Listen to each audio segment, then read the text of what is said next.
Well, thanks for joining us for our third Lunch and Learn series from Chariot Solutions. My name is Tracey Welson-Rossman. I'm the Chief Marketing Officer.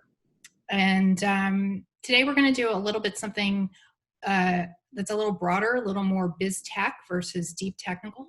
And I'm really excited because this is a topic that I've been talking about probably for the last 2 years, that every company now is a tech company. There was a time when the primary role of leaders at most companies was management, and technology required to do the work of a company that could be bought or stored in the IT department, and it was treated more as a cost center than a role of competitive advantage. But we've been in a period of upheaval, and we're certainly in a period of upheaval right now that's driven by connectivity, artificial intelligence, computers that fit in your pocket, and various other forms of automation. The changes affect the world of business so profoundly that, as I said, every company is now a tech company. Technology commentator Anil Dash last year said, put simply, every industry and every sector of society is powered by technology today and being transformed by the choices made by technologists. And if it's not apparent in 2020, if it wasn't apparent in 2019, it certainly is apparent by 2020. This statement should make you think about the choices of where you can apply your skills. At Chariot, where we develop software for all different types of companies, our work has us applying our skills at what would be considered typical, like Amazon or a company that makes software for the insurance industry. But we also work for companies like Comcast, who up until 5 years ago considered themselves just a cable company. A couple years ago, they decided that they were calling themselves a technology company. It made my heart sing when they did that. And at a recent client who's a healthcare data company working on a cure for Parkinson's, we were helping them with data analytics so that they could help companies make drugs sooner. So our panel today is led by executives from industries that typically were not thought of as technology companies. So we're going to find out from them today how tech is affecting their companies and their industries, from innovation, sustainability, processes, and training and education. This technology change is affecting so many layers. It's not just about putting in software and letting it run. There's many more things that we have to think about. So join me in welcoming Chad Stender from 76 Capital, Emily Yates from the City of Philadelphia, Bridget Daniels from Wilco, and Michael Venera from Independence Blue Cross. And what I'd like is if each of you could just introduce yourselves and tell a little bit about what you're doing with tech where you're at. So Bridget, since you're at the top of my screen, we'll start with you. Well, good afternoon, everyone. Always when Tracey asks, I say yes. And particularly at this day and time, I was really happy to be here. So thank you. So Wilco, we're so unique. We're an interesting company because we've had a long history in the city of Philadelphia and the region, but our current really big model of business is that we are a systems integrator for security, surveillance, access control, and IoT services. IoT meaning the Internet of Things, for commercial and multifamily residential and industrial, public housing, health centers, all those buildings that are really kind of in need of a system that will help people exit and enter their communities. And so what that means as an integrator is that we're the ones that go in, like we're the boots on the ground that will go in and provide that wiring, provide that low voltage wiring, because that's the kind of wiring that supports these type of technologies. And we've been able to really do that and hone that down for 40 years in the city of Philadelphia. Particularly at a time when just technology is really growing. But we didn't start in that direction. We started 40 years ago, and people most know us as a cable company. And that's our unique building, our unique just start. And we are family business, second generation. And we were really one of the first African-American providers of cable television to communities in Philadelphia that were kind of twofold. They were like Class A, center city, center of like very, very high-end multifamily residential buildings. And then also we were in public housing. So we've had a very interesting vantage point to see technology, evolve, to really understand how people adapt to it, how they engage with it in different income levels and different perspectives and lifestyles and backgrounds.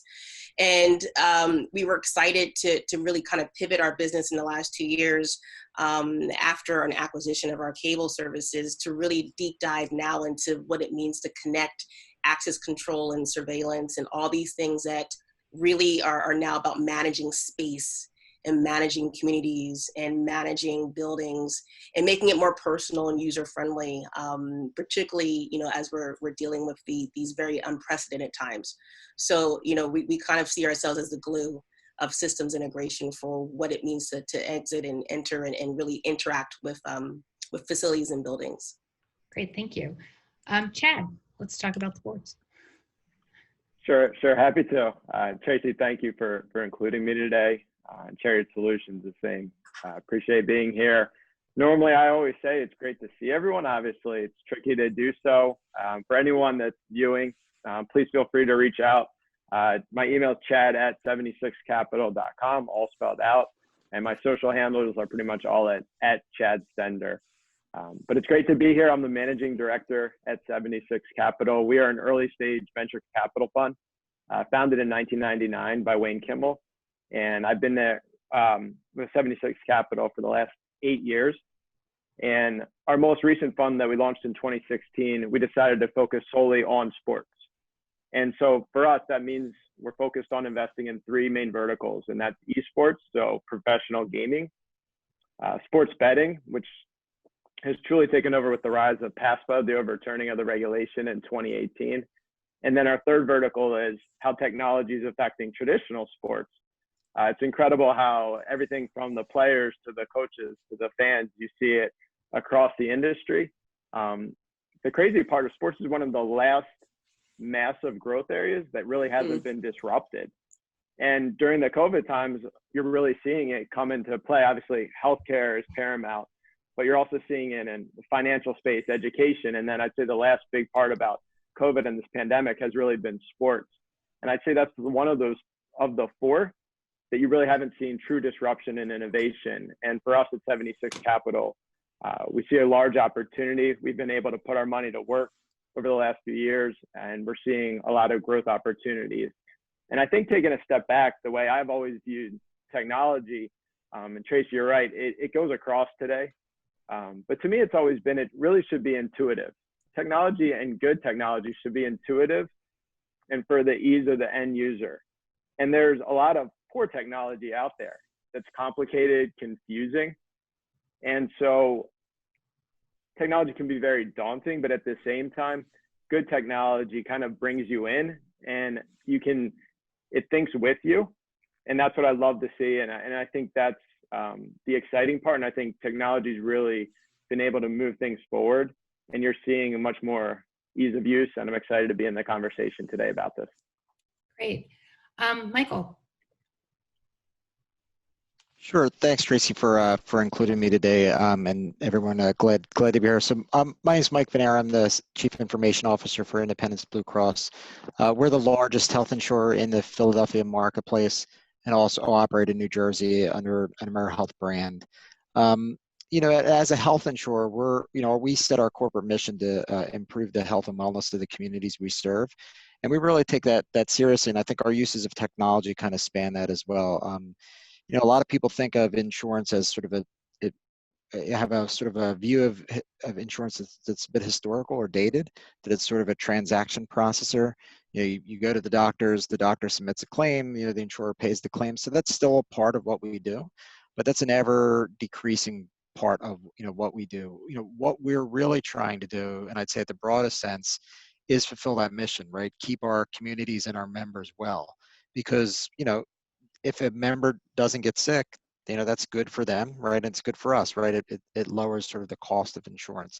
It's sort of a win-win all around. So we're really look to apply technology across the board, particularly in the data that as an organization we have when you think about a health insurer within the system, we tend to have the broadest view of an individual's healthcare. So an individual, if you think about, may go to one doctor for their primary care. They may go, into another, unaffiliated health system for, an inpatient procedure. They may go to see someone else for a different specialty.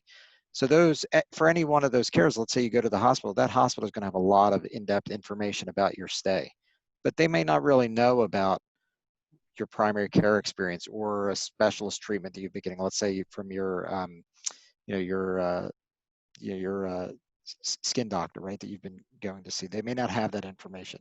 And even though there's been a promise for things like health information exchanges to fill that gap, really it's a role that insurers can play as well, because all of that data comes into us. So we've really been focused on, how do we leverage that information, that data, and really push it back out to the community that's actually delivering care, so that when you go to the doctor's office, your doctor is armed with the most up-to-date information about you. Did you or another doctor write a prescription that you didn't fill? Maybe that was an important drug for maintaining a chronic condition. It's important for your doctor to know that you haven't been filling that script, so he or she can talk to you about why. Maybe you just didn't feel like you needed to. Maybe you've got sort of some issue with getting to the pharmacy, but it's important for your doctor, really that trusted agent, to try and work with you. And we view, our role as helping to empower those doctors to take, better care of, their patients. And above and beyond that, we're also running a business as well. So how do we get people to know about our products, use our products? How do we make, that, there is still an administrative aspect. How do we make that easier and smoother to work with? So we're applying technology across all those spaces as well. And Emily, I'll have you clean up here. Thank you for having me. I'm really excited to represent the city in this super relevant conversation. My name is Emily Yates. I'm the Smart City Director for the City of Philadelphia. I sit on the innovation management team within the Office of Innovation and Technology. I'm going to do a quick apology. It seems like there's an emergency on my street, so if you hear sirens, hopefully they won't last long. I came to Philadelphia in October of last year from Charlotte, where I worked for an NGO helping establish Charlotte as a globally recognized smart city. And I jumped into this role because I was really excited to seize the opportunity to help Philadelphia become a smarter city, and the way that they laid it out in the Smart City Roadmap, which is my kind of task at hand, is to implement the roadmap that was launched last February and facilitate the partnerships that are necessary to help drive forward that application and implementation of technology and data. So for me, it's not only tech, it's also the data side of things as well. And the goal of the roadmap was to spur innovation and collaboration in city government around smart city policies and technologies. But it also, and I think this is relevant given the situation we're in today, acknowledge some of the challenges that we have and we experience in terms of ensuring that those smart city technologies are available and meaningful to all of our residents. And so in the strategy, it very clearly lays out our guiding principles, which are, we're locally inspired. Anybody who's a Philadelphian, I've learned very quickly, is very passionate about Philadelphia. We are not New York City, we're not San Francisco, we are Philly. And so we need to really kind of pursue projects that reflect who we are, but we also need to be innovative and collaborative because the city cannot and does not have the capacity to drive these innovations at the scale that needs to happen here in Philadelphia. And then that we're equitable. So everything we do, we really ensure that we're looking through the lens of equity. And that's become even more hyper relevant because of the impacts of COVID and Black Lives Matter protests and whatnot. And I think in terms of how we're engaging with technology, I don't think the city is often looked at as a company. And I don't think it's often looked at as something that's technologically advanced for a variety of reasons. Some earn, some not. But the statistics are that by 2050, 68% of the world's population live in urban centers. And there was talk of, did COVID affect that? Are people actually leaving cities? And it did not. We're still experiencing the waves. There's just shifts within those locations, right? But cities are still becoming these hubs. And I think if we want to grow environmentally, societal, like social,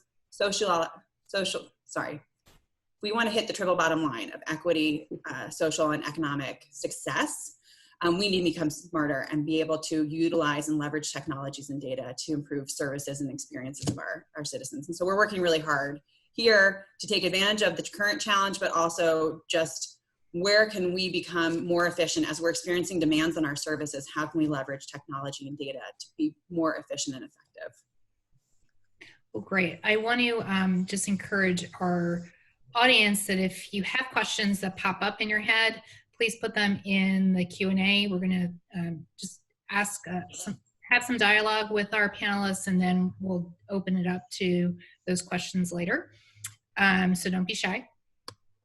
There's no mics here that we have to pass around to the audience, so I can read your questions for you. So Mike, I'm going to start off with you in terms of a question that I think is about implementation. So you work at you're actually representing probably the largest company here on the panel today, and probably maybe one of the oldest except for the city. And I think, what are some of the challenges when you're implementing new technologies into and innovations into an organization that had a set way of doing things? So what are some of the things that you have to think about when you are implementing, I would say internally, and then if we have time to talk about externally? Sure. Yeah, and it is going to depend a little bit on what the specific technology is and whether it's internally facing or externally facing.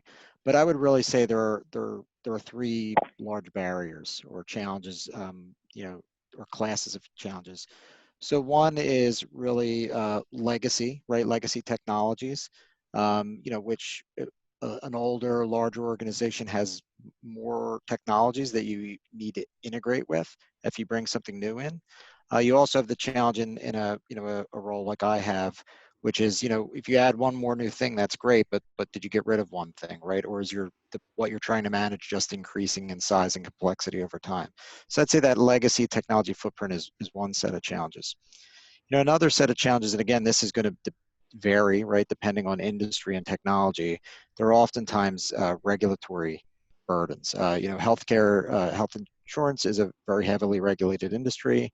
There are a lot of regulatory challenges or barriers or considerations with certain technologies. And I'll give you an example in a minute.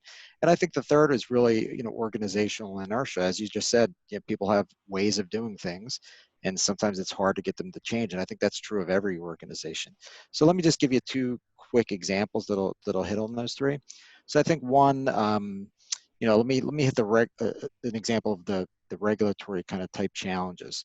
So I mentioned earlier that one of the big things we're focused on is how do we get your doctor the information at the point of care that's going to help him or her deliver the best care to you.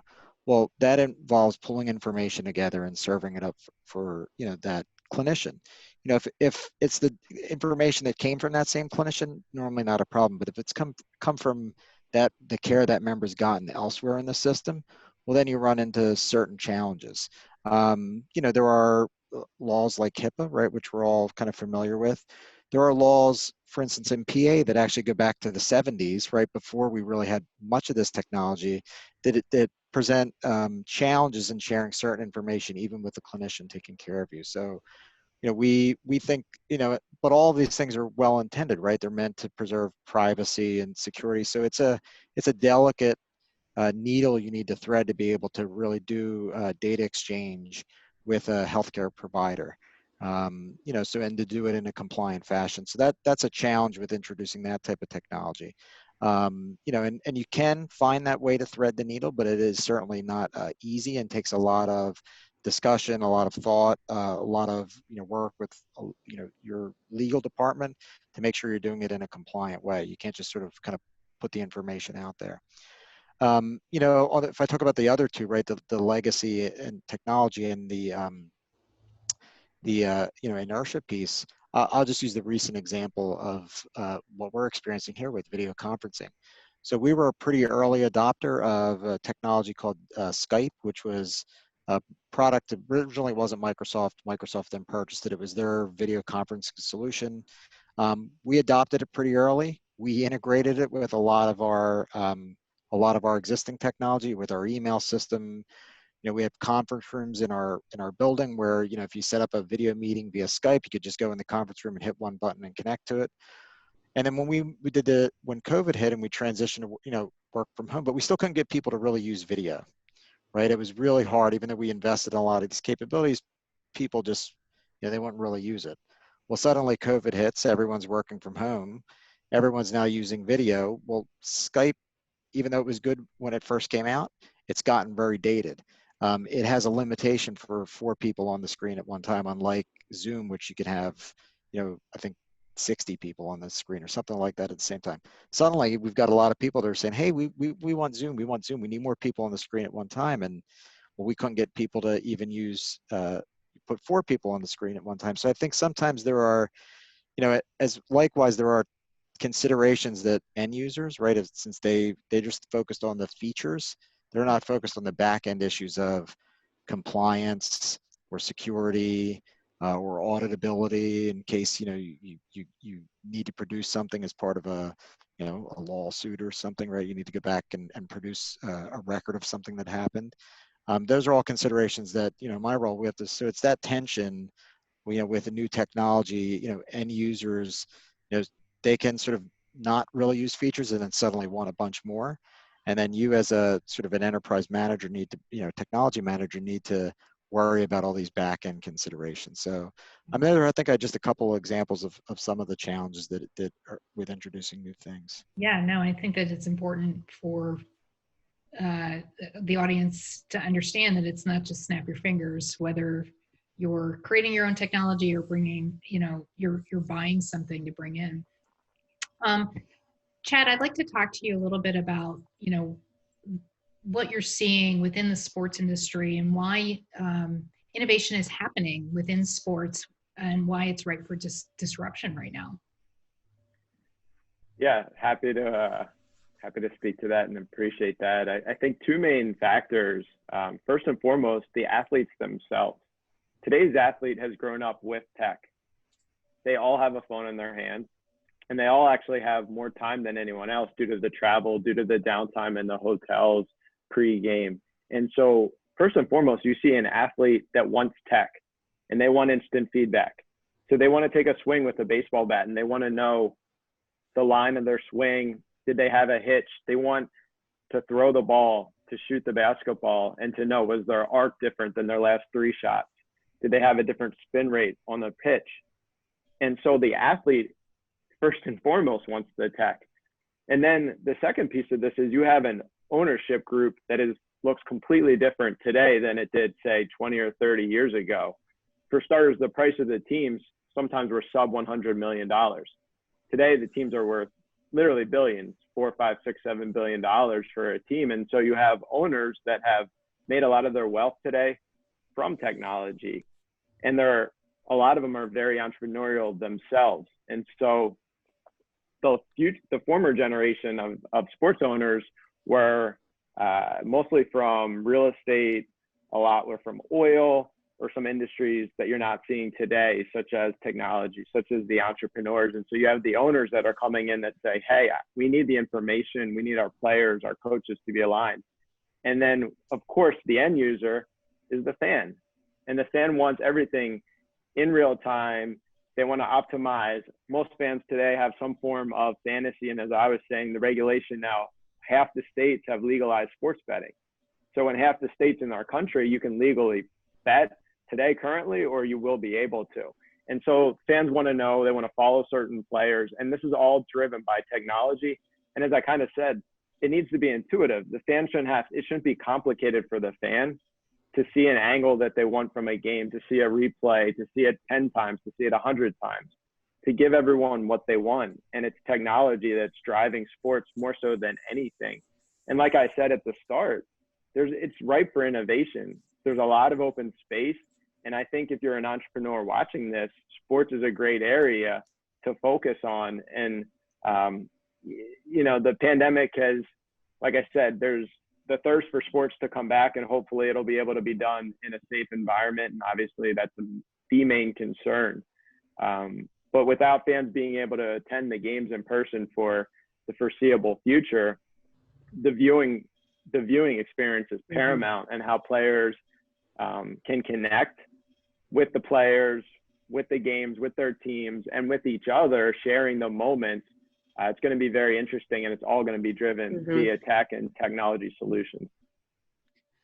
So we're going to move to the real estate section now, as we move into industries. And, Bridget, what are you seeing? You first brought to me the term prop tech. So how are you seeing the technology upend basically a staid industry such as real estate, especially within, multifamily, multi-tenant properties?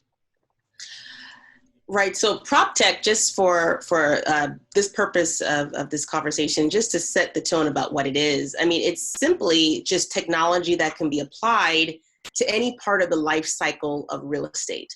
Like technology that's broadly, which encompasses, when you're talking about like, what does it do? I mean, if anything's on the construction side of real estate, the investment side of real estate, the sustainability of side, like energy, the management, the occupation of it, that is prop tech. And the data that comes from all those different types of technologies that will then be a part of the life cycle of what it means to get into a space around real estate, that's really all of it. And for us, we were kind of a prop techer, like in the 80s and 70s, or 70s and 80s, when we were really, installing cable, because at that point, that was the amenity that provided entertainment for building owners to attract tenants, and also for, people to get their information.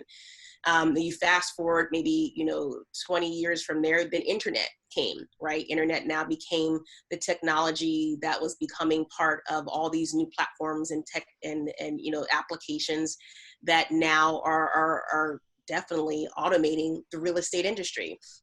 And where we are in access control, because we're kind of back in this sense of, when I say access control, I mean, user experience, visitor management, occupation, and also occupancy at this point, literally the system that allows people to come and go. But that's so basic. It used to be very physical, and I would probably say in the last 100 years, it was always just a lock and a door.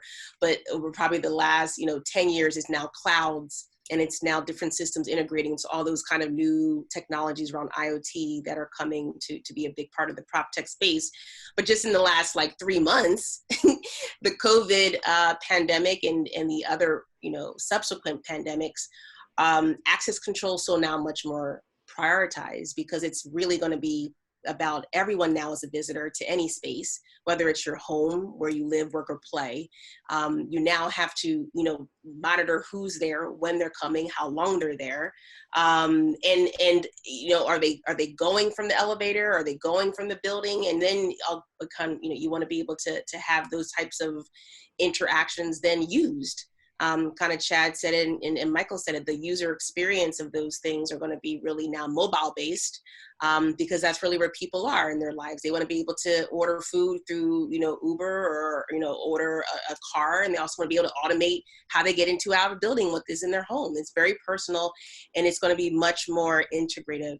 And that's where we're seeing the market right now. Just the acceleration of these trends were always gradual, but now they've just totally fast paced. Now we're all home for most of us. So now that Wi-Fi speed is important, being able to have things and automate in your home is more important.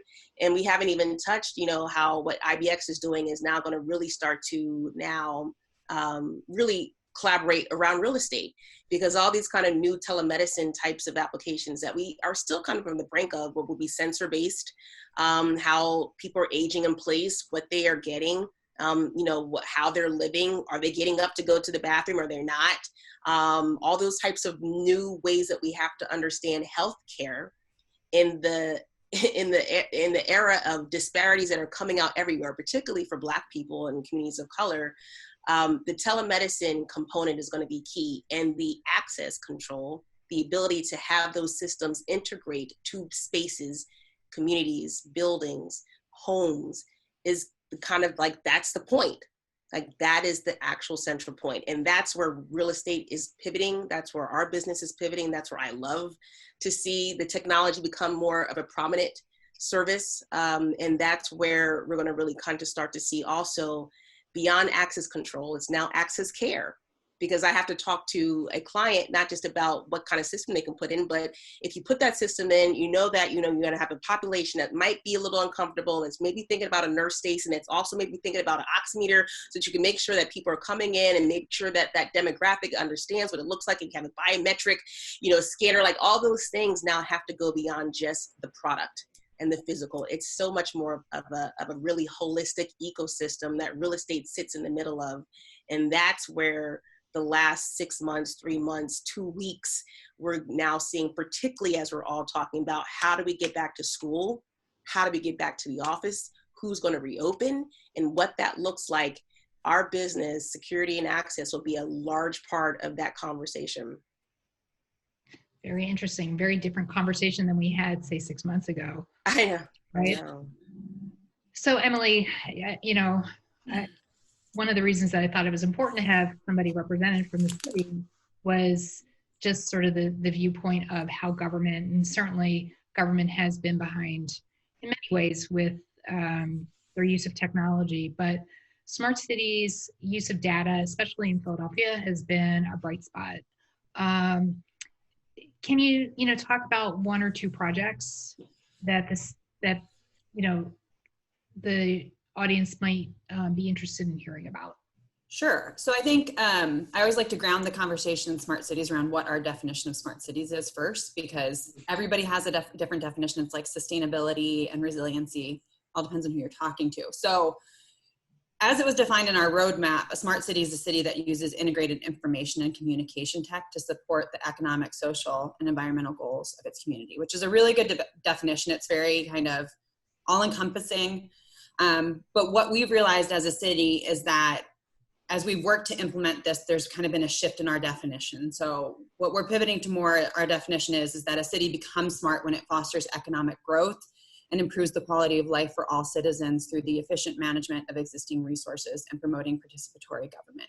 And what is important to note there, despite being on a conversation about tech, is that whereas in our first definition, tech was a driver, it's now becoming an enabler in how we have a conversation. So it's an overarching planning principle that we want every department in the city to really think through, but it's not, it's the vehicle in which to do it, but it's not the end goal, I guess, is the point of that. And so we're really kind of working on shifting that definition within our work.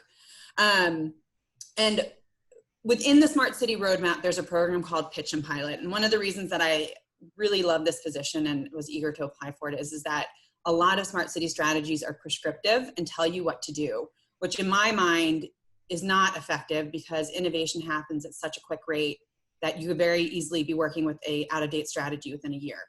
And we have this as it's responsive, and it gives us the space to respond to current crises that kind of happen in the city, i.e. COVID and the pandemic. And there's a program called Pitch and Pilot, which it is prescriptive in terms of the how it's set up, but how we utilize it is there's a lot of flexibility. And we have a working group comprised of members of our advisory committee and our internal working group, so external and internal colleagues of mine. And we generally issue a municipal challenge that's identified through a variety of tools, the city survey, kind of what our colleagues are seeing present themselves in feedback in their work. Our first challenge was around helping the city achieve a zero waste target by 2035. And what we do is we issue these challenges and receive applications from around the world, which is really exciting. And we assess them and select one to pilot. And this is a way around the challenge of a city's procurement, which is a huge issue with tech. Our procurement does not move again at the speed of tech. So how do we innovate if we have a slow procurement process? And we utilize our miscellaneous purchase order, MPO. I always want to say a different word, but and that allows us to kind of more nimbly procure technological and data solutions to challenges. And so we've really been utilizing that tool in the last 4 months. We currently have 4 pilots going, and they've all been put under contract since we went under quarantine. So I'm pretty proud of that statistic. But I would say The two that are really most relevant that I can give an example to how like COVID has kind of shaped the work that we're doing. The first one is we're working with a company out of Charlotte actually called Good Roads. And you guys might have read about it. We have a $750 million budget shortfall this year. So we're really being asked to continue to deliver services at the level that we were for much less budget, which means that we really need to rely on data and tech to help us solve some of those challenges. And so we put out a call to help us address our paving challenges. It's something that's annually identified in the citizen survey as the quality of our streets. And this tool that we're utilizing, you can easily attach a device onto a city vehicle. It takes a 35-foot wide photo every half second, relays it to a platform where they use visual machine learning and AI to analyze the road to ASTM standards, which are the highest standards for roads, and basically spits out data around when our roads are anticipated to fail and what level of repair they need to have done. So is it a complete repair? Is it a patch repair? And then it kind of aligns that with budgetary processes. So it's a much more effective process and much more efficient.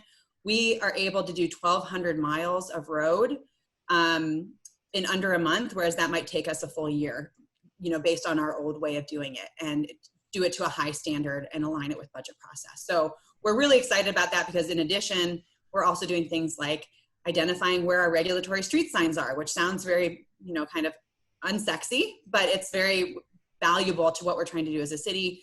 Manhole locations, we need those kind of the data around that. And so we're excited because there's that opportunity to do R&D with Good Roads to kind of expand the technologies as well after. And then the other one, really quickly, is a partnership that we have with Penn Praxis and State of Place. And the purpose of the project is we're trying to create a transdisciplinary, data-driven community of practice within the city that strengthens the resilience of vulnerable communities in the face of disaster. So what we saw with COVID was that communities of color, Black communities, largely low income, were disproportionately affected by COVID. And we want to take data and understand how the impact of the quality of public realm that they exist in can affect that, if that makes sense. So kind of aligning how these disasters are exacerbated by poor urban design and the lack of access to higher quality public realm, and start to use that information as we make decisions cross-departmentally in the city. So this is very much a data-driven one, but we're using visual machine learning and AI to collect the data, and we're collecting it at a very micro level. So we don't have these data sets yet, but it's looking at things like curb cuts and trees and distance to parks and all of these. I think there's over 200 data points. And so I think that that data will be really impactful moving forward. Wow, so we covered a lot of ground here with 4 different companies, industries. Certainly a lot of themes are coming through. Data, making sure that what you're designing is user-friendly, whether it's for a B2C or B2B or internal. We could talk about infrastructure and how we're connecting to this technology, and internal processes is Michael had touched upon.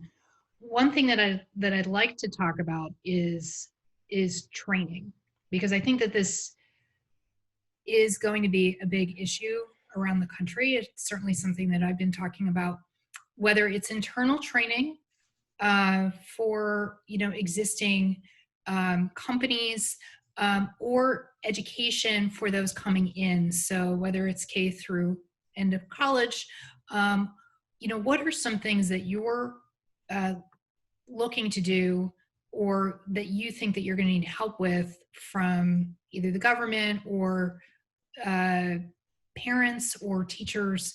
So it's a very broad question, but so I'm looking for the K through 12 and college, and then also if anyone wants to talk about internal training as new technology and processes come through. And I'll just throw that out to everybody. That's yeah, I can take it. Oh yeah, I'll quickly. I mean, I can take it from the kind of services that we provide, like, which is again now kind of smart devices, IoT, and different types of new tech going into homes, and that's connecting all the things that people are looking for to automate and make their life easier. It's a low voltage skill, but it's an upskill that we need to find very good people and talent for. And I think we always talk about there's a talent shortage in Philly, which I never really, think is true. It's really more of like, how are we really utilizing the assets of people in the neighborhoods that we have? So for what our new business model is, or really where, all of our business models are going, a lot of it's around the hardware and the software, and they have to connect and understand and talk to each other in the most seamless, efficient, and perfectly done way. And understanding how to install, at least for our purposes, anything that, Emily's doing with Smart City versus what IBX might be doing in a home, we have to kind of know that.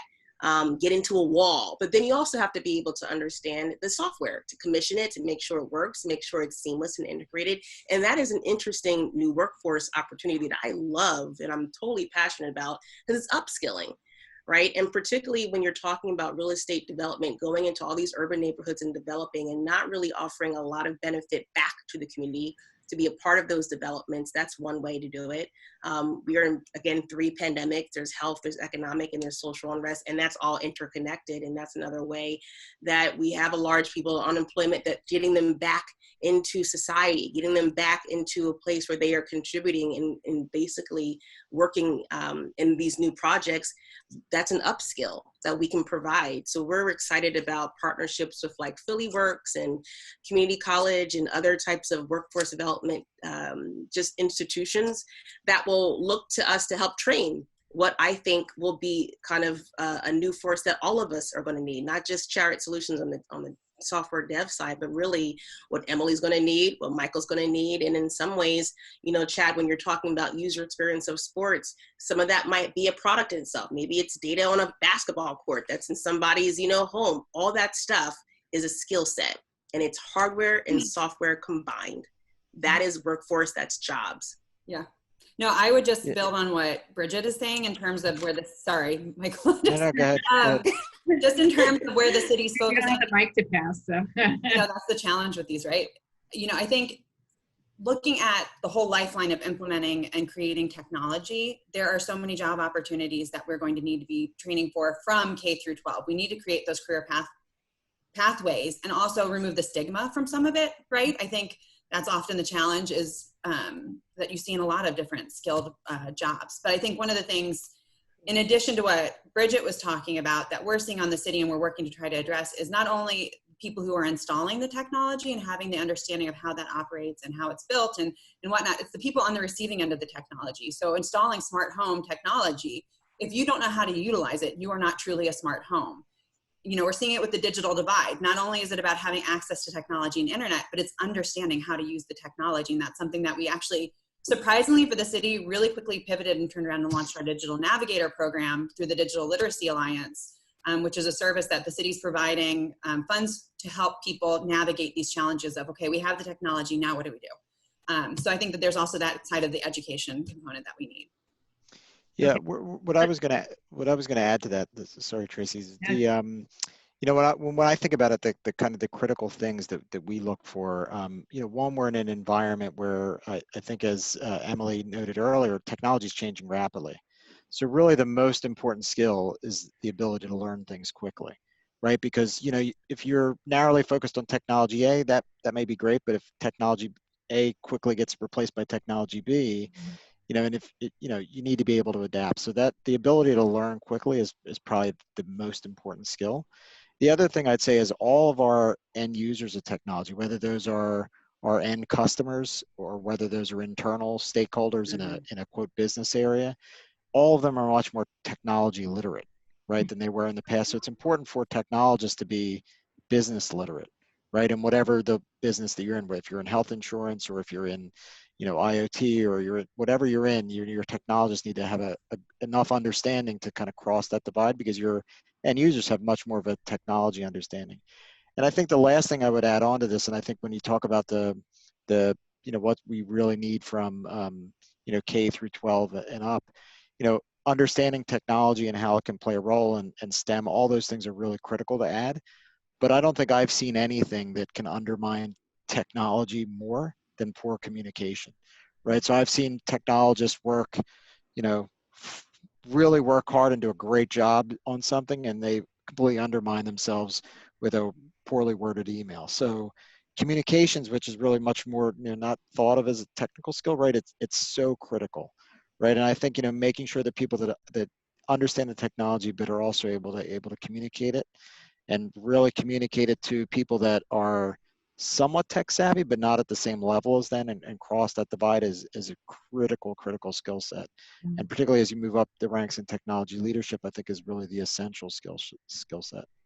And I actually thank you for that segue, because I think that leads into something that I can ask Chad, because he's working with people who, again, not necessarily seen as what I would term techies, but they understand a problem. So how are we helping those people who can be innovators, who may not know how to translate into tech? What kind of skill sets can we give them to help them better assess the ideas that they have? Is technology a way to solve their challenge? Yeah, and really the way I look at it, and usually in person, I always do the exercise, right? Of, how many here have taken a language in school, and everyone kind of raised their hand, and it was, German and Spanish and Latin. To me, it's today's language really needs to be tech. And it's a disservice to society when it's not the first thing that we're learning. And it's incredibly challenging, and it's very tricky. And when you say, we all should be teaching tech and we should all have the understanding of technology, it's too broad. But it's something as simplistic as being able to use a functionality of the technology to actually looking at the technology, and then, to your point, Tracey, implementing it for what's going on out there. But Bridget really set me up, and I won't use the bad pun of alley-oop, but our basketball company that we're in, Shot Tracker, is a technology company. They happen to focus on basketball. And our baseball company, Diamond Kinetics, is a technology company that happens to be able to enable the use in baseball and softball. And so to me, it's paramount, but it's on all of us to educate the youth, but more importantly, educate all of us. And there's such a variance on what needs to be taught. But we all need to keep learning and keep helping each other, because it's critical. Okay, so we have a question. I was just going to ask. So how would you advise someone, this is an anonymous attendee, so I don't know who this is. How would you advise someone who is actively advocating for implementing tech solutions in their company to make the case for those changes, especially if those companies may be resistant or otherwise slow moving? I swear I did not write that question. Let me maybe handle that as with the biggest company. I think I see that we've seen that a lot. I think there's a couple strategies, right, to take, but I think the most important thing is, it's very hard to drive technology for technology's sake. I mean, most organizations, unless you're a tech company, right, like Chariot, where that's for business, you're doing technology for some other purpose, right? So really what you need is someone on, if you're in that type of organization, you need a business stakeholder to really understand and champion the technology, right? That really helps drive things. So I think it's finding someone that may be open to the idea and really explaining to them, how it's going to be beneficial to them, right? Particularly if it's someone that owns a profit and loss center in an organization, how this is going to help their bottom line, how this isn't about the technology, this is about the business, right? I think that's the most important way. Sometimes it helps to make people, think it's their idea. That can help. A lot of times, if you have an idea internally, there may be vendors out there that have something similar. Vendors often have marketing budgets and can put things in, really, snazzy presentations that can sometimes capture people's eye in a way that's hard for people internally to do. So I think there are a couple different strategies, but the most important thing is making someone think how this is important to the bottom line, mission or profit of the organization. Right. Anyone else have a comment on that? No, I would just second that. I think where I've had success in driving partnerships on the city side has very much been around either letting them think it was their idea or kind of what's a win for them. So it's generally not what you think it is. It's not the technology. It's not always sustainability or the environment. It's economics or job creation or whatever it is. But identifying that and really pitching it from that perspective has been super helpful. Chad, did you have something or? No, I mean, I'm good. I mean, It just went up. personally for us, it's usually, if it's a solution that you can use, if it's cost effective, start implementing it, using it yourself, sharing it with others. If it's a massive take from the adoption to the cost, usually there's free trials and there's periods, but that's two different things. But if there's a technology that you want to use, implement it yourself and share it with others. And that's a good way to start moving technology around a group, a company. Again, depends on the scale. And just real quick, you know, Tracey, for internal purposes, there's also a lot of like free or very like low monthly cost like platforms that can be, you know, implemented. Like, so instead of going for Salesforce, maybe you go for HubSpot. You know, there's like, that's just an example of different, just affordable ways even to just start automating processes that may not have been even, you know, thought of to be automated. But in terms of just even for access control, I think a lot of people are slow to, or have been a little slower to think of it as an investment because it was so lock and physical. Like it was the hammer business. It was, you got a lock, you got a door, put that at the end of the construction, boom, you're done. And it's so not that anymore because everything has a brain in it when you're talking about smart technology, and you can't go green unless you go smart. So you got to be able to have a network and systems in place to move that forward. But I would say if you are thinking about that type of investment, which is probably one of the best investments you're going to make, particularly during this unprecedented time we're in, just go for something that's more open source so that you can plug in existing devices, existing cameras, existing readers. It's not really that expensive as you would think because you don't have to upgrade it anymore. Once you have the platform, everything self-upgrades for like 10 to 20 years. It's just a different way of how you think about setting up your business. Plus you'll be able to remote use it. You'll be able to have other people, you know, be able to kind of also weigh in on what it looks like and how it flows. And I think the efficiency of your team and the people that will then be coming into a space, the open source, as much as possible, the open source way of access is probably a good first step to kind of going in the direction of upgrade. And I think you'll probably see those upgrades take place and flourish probably now going forward for the next 2 years. And I think getting started for some companies is going to be definitely a challenge. I've certainly, I'm a foodie. I've been watching the restaurant industry of what they've been doing and watching some of the restaurants that are surviving right now are the ones that, you know, embrace social media, which is a technology, you know, hopped on to use point of sale systems or different parts of the point of sale systems to help them with delivery.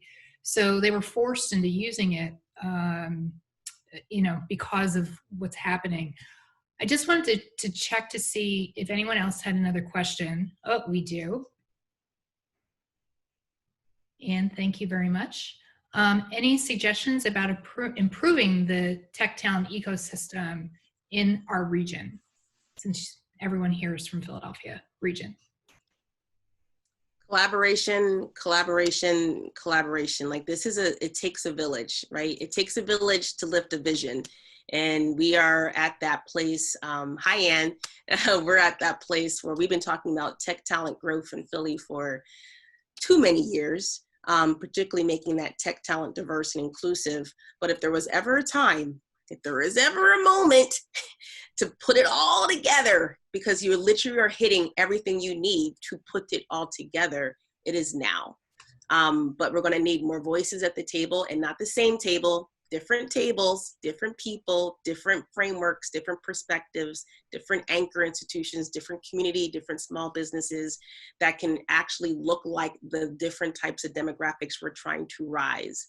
It has to be collaborative and has to be inclusive. Yeah, I would just add to that, I think too, just getting the word out about what a great city Philadelphia is. I mean, I think, you know, and we'll see how, you know, things emerge once we're through kind of COVID, but, you know, I had a lot of friends who visited Philadelphia or spent some time here from Manhattan, and they're like, wow, we like Philly better. I mean, We're great. you know, so, you know, we got to make sure we get that word out there. I would just put in a quick shameless plug for something called BPHL Festival, which is a festival that, you know, independents helped get started last year.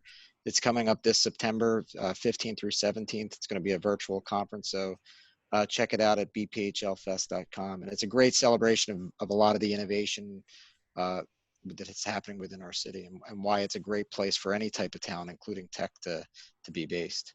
Right. I would just very briefly add that I think workforce development is often overlooked as we talk about kind of innovating and becoming a more forward-facing city. And I think ensuring that that's always part of the conversation of, if we're going to be driving this technology and this innovation, who's going to be sustaining it, who's going to be kind of creating it, and ensuring that that's kind of part of the dialogue is really important as well, especially from a city's perspective. All right, I'm going to call for one last set of questions, because believe it or not, it's 12:56, so we've reached our hour. I mean, as you can see, I still have 5 or 6 questions that I could ask right now, so we could talk more about this. Certainly, we'll be, you know, I hope those of you in the audience are part of our mailing list, because we're going to continue with these lunch and learns.